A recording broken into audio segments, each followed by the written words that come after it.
Zero kredi për bizneset të reja në vitin 2025 sipas ekspertit e ekonomisë Enrico Ceko është treguesi drejt për drejt i mënyrës se si bankat matin riskun që aplikojnë ndaj sipërmarrjeve të reja. Asnjë bank nuk mund të japi kredi me risk të lartë nëse kërkuesi i kredisë nuk ka histori të mbarshme të kredisë dhe në këtë histori të mbarshme të kredisë të ketë qenë i suksesshëm.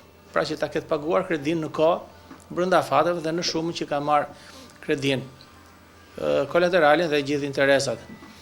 E dyta, të paraqitesh të trokasësh në dyert e bankave për të marrë kredi, duhet të kesh një histori të mirë në aspektin e menaxhimit të financave. Duhet kolateral.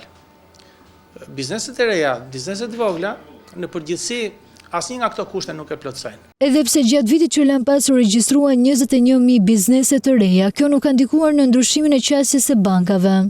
Ka edhe raste që dikush mund të ketë trokitur te dera bankës që të marrë kredi nga këto të rinjt, por që plani i biznesit që ka paraqitur nuk ka qenë i mjaftueshëm, nuk ka qenë cilësor, kështu që nuk e bind oficerin e kreditit bankës për të dhënë kredin. Ceko thotë se problematike mbetet financimi startupeve të përkohshme. Janë dhënë diku te 100 milion euro. Kjo pjesa më e madhe janë financime nga projekte ndërkombëtare. Cili është problemi? Problemi është që sa mbaron projekti, financimi për startupet mbaron. Nuk kemi një ligj për ëngjit e biznesit, që duhet patjetër të kalojë në parlament. Ëngjit e biznesit i japin para për startupet, i ngrejnë startupet, i financojnë.